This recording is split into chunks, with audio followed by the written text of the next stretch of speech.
Welcome back to my YouTube blog. ಎಲ್ರು ಹೇಗಿದ್ದೀರಾ? ಎಲ್ರು ಚೆನ್ನಾಗಿದ್ದೀರಾ ಅಂತ ಅನ್ಕೊಂತೀನಿ.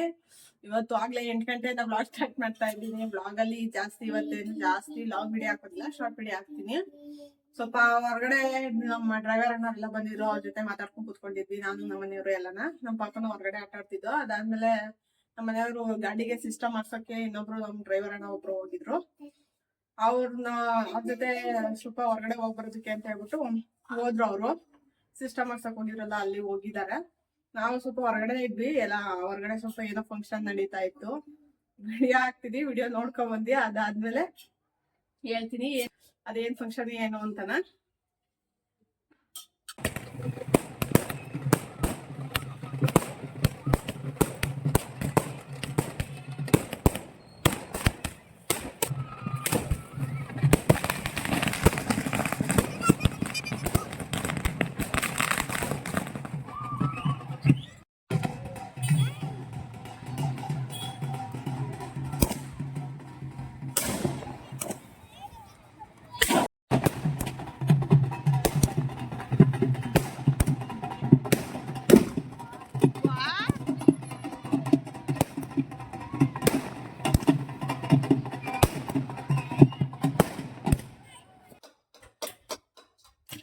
ಅದು ಮದುವೆ ಫಂಕ್ಷನ್ ಅಂತ. ನನಗೆ ನಿಜವಾಗ್ಲೂ ಮದುವೆ ಫಂಕ್ಷನ್ ಅಂತ ನನಗೆ ಗೊತ್ತಿರ್ಲಿಲ್ಲ. ನಾನು ಸುಮ್ಮನೆ ಏನ್ ಇಷ್ಟೊಂದು ಫಂಕ್ಷನ್ ಎಲ್ಲ ಮಾಡ್ತಾವ್ರೆ ಅಂತ ಮೋಸ್ಟ್ಲಿ ಗುರುಪ್ರವೇಶ ಇರ್ಬೇಕು ಅಂತ ಅನ್ಕೊಂಡೆ.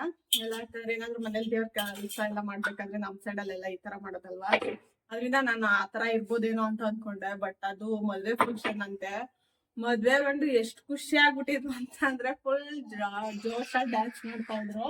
ಫುಲ್ ಖುಷಿ ಆಗ್ಬಿಟ್ಟಿದ್ರು, ಫುಲ್ ಖುಷಿಯಾಗಿ ಡ್ಯಾನ್ಸ್ ಎಲ್ಲ ಮಾಡ್ತಾ ಇದ್ರು. ಅದೆಲ್ಲ ಏನು ವಿಡಿಯೋ ಮಾಡ್ಕೊಂಡಿಲ್ಲ, ಯಾಕಂತಂದ್ರೆ ನಾವು ಸ್ವಲ್ಪ ದೂರ ನಿಂತ್ಕೊಂಡು ನೋಡ್ತಾ ಇದ್ವಿ. ನನ್ ಫ್ರೆಂಡ್ ಒಬ್ರು ಬಂದಿದ್ರು, ಸ್ವಲ್ಪ ಕತ್ಲೆ ಆಗ್ಬಿಟ್ಟಿತ್ತು. ಹತ್ರ ಹೋಗಿ ನೋಡೋದಕ್ಕೆ ಸ್ವಲ್ಪ ಜನ ಎಲ್ಲ ಜಾಸ್ತಿ ಇದ್ರು, ಅದರಿಂದ ಹೋಗ್ಲಿಲ್ಲ. ನಮ್ಮ ಮನೆಯವ್ರು ಇದೇನೆ ಕರ್ಕೊಂಡು ಹೋಗ್ತಿದ್ದೆ, ನಮ್ಮ ಮನೆಯವ್ರು ಬೇರೆ ಇರ್ಲಿಲ್ವಲ್ಲ, ಅದರಿಂದ ಸುಮ್ನೆ ದೂರದಲ್ಲಿ ನೋಡ್ಕೊಂಡು ಬಂದ್ವಿ. ರಿಂಗ್ ಲೈಟ್ ಮೊಬೈಲ್ ಹೋಲ್ಡರ್ ಸ್ವಲ್ಪ ಕ್ವಾಲಿಟಿ ಇಲ್ಲ ಗೈಸ್. ಅದು ಹೇಳ್ಬೇಕು ಬೇಡ ನಂಗಂತೂ ಗೊತ್ತಿಲ್ಲ. ಯಾವಾಗ್ಲೂ ಹಿಂಗ್ ಫುಲ್ ನಾನ್ ಹಿಂಗ್ ಸ್ಟ್ರೈಟ್ ಮಾಡಿದ್ರೆ ಅದು ಹಿಂಗ್ ನಿಧಾನಕ್ಕೆ ಹಿಂಗ್ ಉಳ್ಕೊಂತಾ ಇರುತ್ತೆ. ಅದು ಚೆನ್ನಾಗಿಲ್ಲ.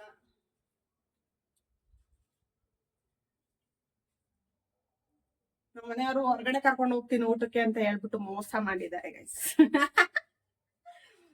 ಹೊರಗಡೆ ಹೋಗೋಣ, ಇವತ್ತು ಸ್ಪೆಷಲ್ ಏನೋ ಮಾಡ್ಲಿಲ್ಲ, ಅದಕ್ಕೆ ಹೊರಗಡೆ ಹೋಗೋಣ ಅಂತ ಹೇಳಿದ್ರು. ಸಂಡೆ ನಾನು ಒಂದು ಮೈಂಡಲ್ಲಿ ಫಿಕ್ಸ್ ಮಾಡ್ಕೊಂತೀನಿ, ಯಾವಾಗಲೂ ನಾನ್ ವೆಜ್ ಜಾಸ್ತಿ ತಿಂತಾ ಇದ್ದೆ. ಅದರಿಂದ ಇವಾಗ ಒಂದು ಮೈಂಡಲ್ಲಿ ಫಿಕ್ಸ್ ಮಾಡ್ಕೊಂಡಿದೀನಿ, ಸಂಡೆ ಟೈಮ್ ಮಾತ್ರ ನಾನ್ ವೆಜ್, ಇನ್ನಿಕ್ಕೆ ಟೈಮಲ್ಲಿ ವೆಜ್ ಅಂತನ ಒಂದ್ ಮೈಂಡ್ ಫಿಕ್ಸ್ ಮಾಡ್ಕೊಂಡಿದೀನಿ. ಅದರಿಂದ ಇವತ್ತು ನಾನ್ ವೆಜ್ ಮಾಡ್ಬೇಕಾಯ್ತು. ಅದಕ್ಕೆ ನಮ್ಮ ಮನೆಯವರು ನಾನ್ ವೆಜ್ ಮಾಡಿಲ್ಲ ಇರು ಅಂತ ಹೇಳ್ಬಿಟ್ಟು ಹೊರಗಡೆ ಹೋಗೋಣ ಅಂತ ಹೇಳಿದ್ರು. ನೋಡಿದ್ರೆ ಹೊರಗಡೆನೂ ಕರ್ಕೊಂಡು ಹೋಗ್ಲಿಲ್ಲ, ಏನೂ ಇಲ್ಲ. ಅದಕ್ಕೆ ನಾನು ಇವಾಗ ಟೈಮ್ ಆಗ್ಬಿಟ್ಟಿದೆ, ಅಟ್ಲೀಸ್ಟ್ ಅಡ್ಗೆ ಏನಾದ್ರು ಮಾಡ್ಕೊಳ್ಳೋಣ ಅಂತ ಮಾಡ್ತಾ ಇದ್ದೀನಿ. ಸಿಂಪಲ್ ಆಗಿ ಟೊಮೊಟೊ ಬಾತ್ ತರ ಮಾಡ್ಕೊಂತಾ ಇದ್ದೀನಿ. ಅದ್ರ ಜೊತೆಗೆ ಮೊಟ್ಟೆ ಬೇಯಿಸ್ಕೊಂಡಿದೀನಿ. ಇಂಗ್ರೀಡಿಯೆಂಟ್ಸ್ ಎಲ್ಲ ಕರೆಕ್ಟಾಗೂ ಇಲ್ಲ. ಅದು ಕೊತ್ತಂಬರಿ ಮತ್ತೆ ಪುದೀನ ಇಲ್ದಲೇ ಮಾಡ್ತಾ ಇದ್ದೀನಿ. ಹೆಂಗಾಗುತ್ತೆ ಏನೋ ನೋಡ್ಬೇಕು ಗೈಸ್. ಪುದೀನ ಇಲ್ಲಿದ್ದಾಗ ಇದನ್ನ ಹಾಕೊಂತೀನಿ. ಇದೇನು ಕಸೂರಿ ಮೇಥಿ ಅಂತ ಏನು ಅಂತಾರಲ್ಲ, ಅದು ಗೊತ್ತಿಲ್ಲ ನನಗೆ. ಇದು ಸೊಪ್ಪು, ಕಾಡಲ್ಲಿ ಒಂದು ಸೊಪ್ಪು ಸಿಗ್ತದೆ ಅಂತ ಹಾಕೊಂತೀನಿ. ಅದ್ರ ಜೊತೆಗೆ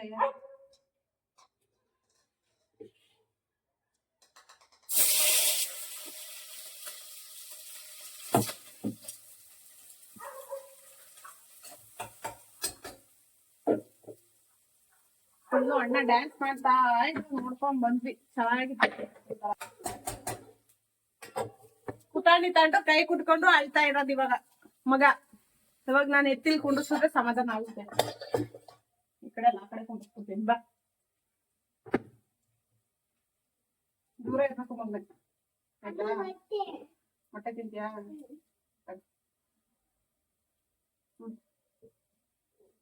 ತಿನ್ನೋ. ಬೇಯಿಸಿರೋ ಮೊಟ್ಟೆ ತಿನ್ನಲ್ಲ ಬೇಸೇನು, ವಿಚಿತ್ರ ಮಕ್ಕಳು.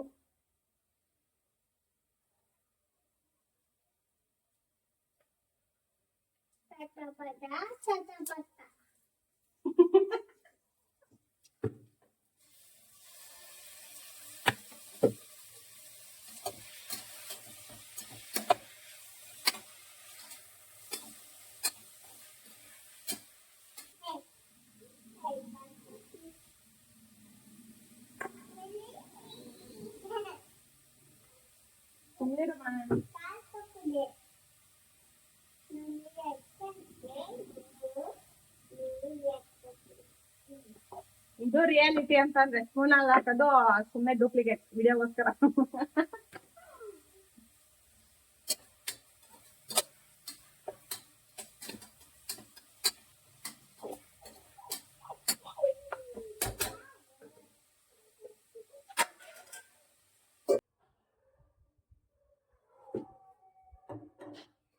ಕೆಲವೊಂದ್ಸಲ ನಾನು ಎಲ್ಲಾ ಇಂಗ್ರೀಡಿಯೆಂಟ್ಸ್ನು ಚೆನ್ನಾಗಿ ಬಳಸ್ಕೊಂಡು ಅಡ್ಗೆ ಮಾಡಿದ್ರೆ ಇದು ಅವತ್ತಿನ ದಿನ ಅಡ್ಗೆನೆ ಚೆನ್ನಾಗಾಗಿರಲ್ಲ. ಒಂದೊಂದ್ಸಲ ಹಂಗಾಗಿರುತ್ತೆ, ಒಂದೊಂದ್ಸಲ ಏನು ಇಂಗ್ರೀಡಿಯೆಂಟ್ಸ್ ಇಲ್ಲದೇ ಅಡ್ಗೆ ಮಾಡಿದ್ರೆ ನಮ್ಮನೆ ಅವತ್ತು ಚೆನ್ನಾಗಿ ಊಟ ಮಾಡ್ತಾರೆ. ಒಂದೊಂದ್ಸಲ ಹಂಗ ಅನ್ಸುತ್ತೆ. ಏನು ಇವತ್ ನೋಡಿ ಕೊತ್ತಂಬರಿ ಇಲ್ಲ, ಪುದೀನ ಇಲ್ಲ. ಪುದೀನ ಅನ್ಕೊಂತಿರೋ ನಿಮ್ ಊರ್ ಕಡೆ ಪುದೀನ ಅನ್ಕೊಂತಿರೋ ಗೊತ್ತಿಲ್ಲ. ನಮ್ ಸೈಡ್ ಎಲ್ಲ ಪುದೀನ ಅಂತಾನೆ ಅನ್ನೋದು, ಅದ್ರಿಂದ ಪುದೀನ ಅಂತಾನೆ ಹೇಳ್ತಾ ಇದೀನಿ. ಅದೆಲ್ಲ ಬಳಸ್ಕೊಂಡು ಅಡ್ಗೆ ಮಾಡಿದ ದಿವಸ ನಮ್ಮ ಮನೇಲಿ ಒಂದೊಂದ್ಸಲ ಅಡ್ಗೆ ಚೆನ್ನಾಗಾಗಿರುತ್ತೆ, ಒಂದೊಂದ್ ಚೆನ್ನಾಗಾಗಿರಲ್ಲ. ಒಂದೊಂದ್ಸಲ ಏನು ಇಂಗ್ರೀಡಿಯೆಂಟ್ಸ್ ಜಾಸ್ತಿ ಇಲ್ಲ ಅಂತ ಅಡ್ಗೆ ಫುಲ್ ಚೆನ್ನಾಗಾಗಿರುತ್ತೆ. ನಮ್ ಗಾಡಿ ಬಂತು, ಇವಾಗ ಹೋಗಿ ಗಾಡಿಗೆ ಸಿಸ್ಟಮ್ ಹಾಕ್ಸೋದು ನೋಡ್ಕೊಂಡ್ ಬರ್ತೀವಿ. ಈಗ ನನ್ನ ಮಗನ್ ಕರ್ಕೊಂಡು ತೀಟೆ ನನ್ನ ಮಗನ್ನ ಕರ್ಕೊಂಡು ಹೋಗ್ಬಿಟ್ಟು ಬರ್ತೀನಿ. ಕುಕ್ಕರ್ ಬೇರೆ ವಿಜಲ್ ಹಾಕಿದೀನಿ, ವಿಜಲ್ ಕೂಗೋ ಟೈಮು, ಬೇಗ ಬರ್ಬೇಕು ನೋಡ್ಕೊಂಡು. ಹಲೋ ಸರ್, ಅಲ್ಲಿ ಡ್ಯಾಡಿ ಬಂದವ್ರಂತೆ, ಕೆಳಗಡೆ ನಡೀರಿ. ಏನೆಲ್ಲ ಹಿಂಗ್ ಗಲೀಜ್ ಮಾಡಾಕ್ಬಿಟ್ರಿ, ಬರಲ್ವಾ? ನಾನು ಹೋಗ್ಲಾ? ನೀನ್ ಇಲ್ಲೇ ಇರು, ನಾನು ಹೋಯ್ತೀನಿ. ಇಲ್ಲೇ ಇರು ನೀನು. ಬರ್ತದೆ ನಡಿ. ಎಲ್ಲಿ ಬರ್ತದೆ ಹೇಳು? ಬಟರ್ಫ್ಲೈ ಹೇಳು. ಹೇಳ್ಬೇಕಂತ ಅಂದ್ರೆ ಈ ನನ್ನ ಮಗ ನೋಡ್ಲಿ ಅಂತ ಹೇಳ್ಬಿಟ್ಟು ಅವ್ರು ಕರೆದಿರೋದು. ನಾನು ನೋಡ್ಲಿ ಅಂತ ಅವ್ರು ಫೋನ್ ಮಾಡಿ ಕರೆದಿಲ್ಲ ನನಗೆ. ನಮ್ಮ ಡ್ರೈವರ್ ಹುಡುಗ, ಅಣ್ಣ ನಿನ್ನ ಮಗನ ಕರೀರಿ ಅಣ್ಣ ನೋಡಲಿ ಅಂತ ಹೇಳ್ಬಿಟ್ಟು ಅಂತೀರಂತೆ. ಅದಕ್ಕೆ ನಮ್ಮನೆಯವ್ರು ಫೋನ್ ಮಾಡಿದ್ರು. ನೋಡಿ ಇವರೇ ನಮ್ಮ ಮನೆಯವರು. ಝೂಮ್ ಹಾಕಿದ ತಕ್ಷಣ ತಲೆ ಬಗ್ಗಿಸ್ಕೊಂತವ್ರೆ. ಪಾಪ ಹುಡುಗ ಫುಲ್ ಖುಷಿ ಆಗ್ಬಿಟ್ಟವ್ರೆ ಗಾಡಿ ರೆಡಿ ಮಾಡಿಸ್ಕೊಂಡು. ನಾವು ಇನ್ನೊಂದು ಗಾಡಿಗೂ ನಾವು ಈ ಥರ ರೆಡಿನೇ ಮಾಡಿಸಿಲ್ಲ. ಈ ಗಾಡಿಗೆ ಇವರೆಲ್ಲ ರೆಡಿ ಮಾಡಿಸ್ಕೊಂಬಂದವನೆ. ಪಾಪ ಬಂದಾಗಿಂದ ಕೇಳ್ತಾನೆ ಇರು ಸಿಸ್ಟಮ್ ಹಾಕ್ಸ್ಕೊಡಿ ಅಣ್ಣ ಅಂತ. ನಾವು ಹಾಕ್ಸೇ ಇರಲಿಲ್ಲ. ಆಮೇಲೆ ಎಲ್ಲ ಸಿಸ್ಟಮ್ ಹಾಕ್ಸ್ಕೊಂಡು ಈ ಥರ ರೆಡಿ ಮಾಡ್ಕೊಂಬಂದವ್ರೆ ಬೆಂಕಿ ಥರ. ಸಿಸ್ಟಮ್ ಹಾಕ್ಸಿರೋ ಖುಷಿಗೆ ನಮ್ಮ ಡ್ರೈವರ್ ಅಣ್ಣವರು ಫುಲ್ ಸೌಂಡ್ ಕೊಟ್ಬಿಟ್ಟಿದ್ರು. ಅದರಿಂದ ಮ್ಯೂಟ್ ಮಾಡಿಬಿಟ್ಟು ವಾಯ್ಸ್ ಓವರ್ ಕೊಡ್ತಾ ಇದ್ದೀನಿ. ಫುಲ್ಲು ಒಳಗಡೆ ಎಲ್ಲ ಲೈಟಿಂಗ್ಸ್ ಹಾಕ್ಸ್ಕೊಂಡು ಸಿಸ್ಟಮ್ ಹಾಕ್ಸ್ಕೊಂಡು ಗಾಡಿ ಲುಕ್ಕಾಗಿ ಸೂಪರಾಗಿ ಕಾಣಿಸ್ತಾ ಇತ್ತು. ನಾವಂತೂ ಇದೆಲ್ಲ ಪ್ಲ್ಯಾನಿಂಗೇ ಇರಲಿಲ್ಲ, ಈ ಥರ ಎಲ್ಲ ರೆಡಿ ಮಾಡಿಸ್ಬೇಕು ಅನ್ನೋದೆಲ್ಲನ. ನಮ್ಮ ಡ್ರೈವರ್ ಹುಡುಗಂದು ಇದೆಲ್ಲ ಪ್ಲ್ಯಾನಿಂಗು. ಚೆನ್ನಾಗಿ ಕಾಣಿಸ್ತಾ ಇದೆ, ಸೂಪರಾಗಿ. ನಮ್ಮ ಗಾಡಿಗಳಲ್ಲಿ ಕೆಲಸ ಮಾಡೋ ಎಲ್ಲ ಡ್ರೈವರ್ಗಳಿಗೂ ನನ್ನ ಮಗ ಅಂದರೆ ತುಂಬ ಇಷ್ಟ. ಎಲ್ಲರೂ ತುಂಬ ಇಷ್ಟಪಡ್ತಾರೆ ಇವನ್ನ. ಫಸ್ಟು ಇವನು ನೋಡಲಿ ಅಂತ ಹೇಳ್ಬಿಟ್ಟು ಫೋನ್ ಮಾಡಿ ಕರ್ಸ್ಕೊಂಡಿರೋದು. ಅವನಂತೂ ಗಾಡಿಯಿಂದ ಇಳಿತಾನೆ ಇರಲಿಲ್ಲ. ನಮ್ಮನೆಯವರು ಫುಲ್ಲು ಶಾಕಾಗಿ ನಿಂತ್ಬಿಟ್ಟವ್ರೆ ನೋಡ್ಕೊಂಡು, ಇದೆಲ್ಲ ರೆಡಿ ಮಾಡಿಸ್ಕೊಂಬಂದವನಲ್ಲ ಇವನು ಅಂತ. ನಾನಂತೂ ವಿತೌಟ್ ಪರ್ಮಿಷನ್ ಯಾರ್ದು ವಿಡಿಯೋನಂತೂ ಅಪ್ಲೋಡ್ ಮಾಡೋದಿಲ್ಲ. ಫೇಸ್ ಎಲ್ಲನ ನಾನು ಕೇಳಿದೆ ಅವ್ರಿಗೆ ಅಪ್ಲೋಡ್ ಮಾಡಲಾ ಅಂತ. ನಾವು ಅಕ್ಕ ಮಾಡಿ ಅಂತ ಹೇಳಿದ್ರು. ಅದರಿಂದ ಅವ್ರದ್ದು ವಿಡಿಯೋಸ್ ಅಪ್ಲೋಡ್ ಮಾಡಿದ್ದೀನಿ. ಅವ್ರನ್ನ ಕೇಳಿದೆ, ಅವ್ರ ಪರ್ಮಿಷನ್ ಇಲ್ಲದೆ ಎಲ್ಲನ ವಿಡಿಯೋಸ್ ಎಲ್ಲ ಹಾಕ್ಬಾರ್ದು ಅವ್ರದ್ದೆಲ್ಲನ. ಅದರಿಂದ ಅವ್ರನ್ನ ಕೇಳಿಬಿಟ್ಟೆ ಹಾಕಿದೆ.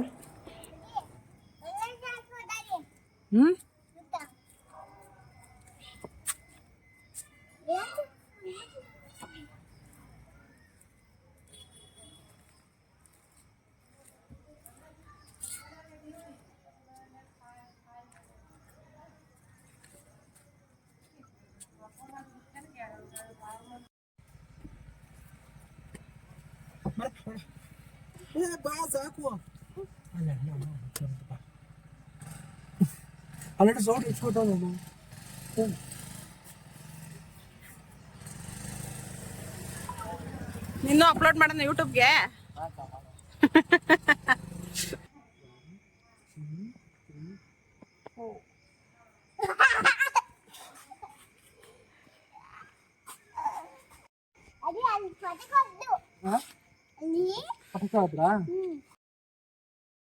ನಮ್ಮ ಮನೆಯವ್ರಿಗೆ ಫೋನ್ ಕೊಟ್ಬಿಟ್ಟು ನಾನು ಸ್ಟವ್ ಆಫ್ ಮಾಡ್ಬಿಟ್ಟು ಬರೋಣ ಅಂತ ಹೋಗಿದ್ದೆ.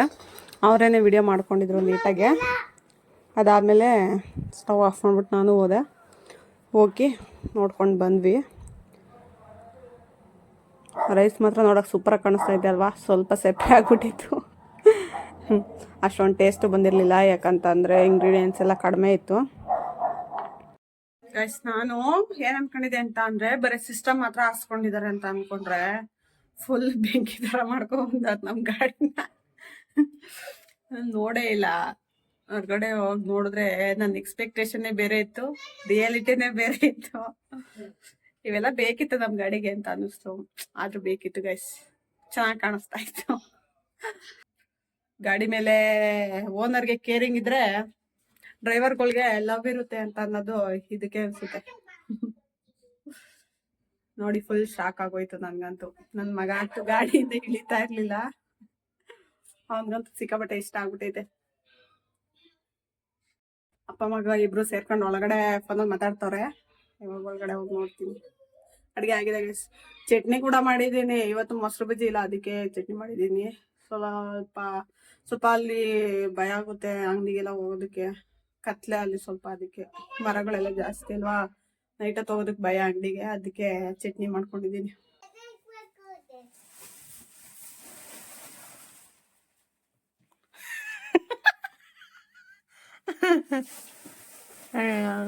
ಎಲ್ಲ ಬೆಡ್ಶೀಟ್ ತಕೊಂಡ್ಬಿಟ್ಟವ್ರ. 1 2 3 4 5 ನಿಂಗೆ. ನಾನ್ ಕೆಳಗಡೆ ಎಲ್ಲ ಮಲಿಕೊಳ್ಳೋದು. ಶೀಟ್ ಆಗಲ್ವಾ? ತಲೆಗೆ ಹೊಡ್ಕಂತ ನೋಡಿ ಹಿಂದಗಡೆ. ಇವಾಗ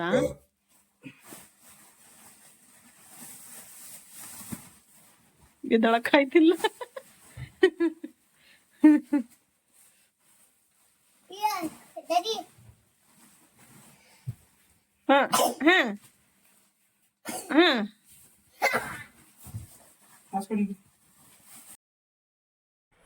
ಇವನು ಇವ್ರ ಅಪ್ಪಂಗೆ ಕಾಟ ಕೊಡ್ತಾ ಇದ್ದ. ಅವ್ರು ಸೊಳ್ಳೆ ಪದ್ರೆ ಕಟ್ಟಕ್ ಹೋಗೋರೆ. ಇವನು ಅದನ್ನ ಎಳ್ದಾಡ್ಕೊಂಡು ಬಿಡಲ್ಲ ಅಂತ ಹೇಳ್ಬಿಟ್ಟು ತೀಟೆ ಮಾಡ್ತಾ ಅವನೇ.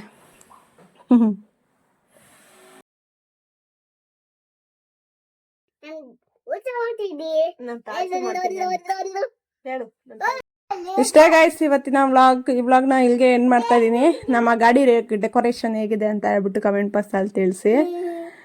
ವ್ಲಾಗ್ನ ಎಂಡ್ ಮಾಡೋಣ ಇಲ್ಲಿಗೆ. ಎಲ್ರಿಗೂ ಒಳ್ಳೇದಾಗಲಿ. Take care. ಆಲ್ ಬಾಯ್.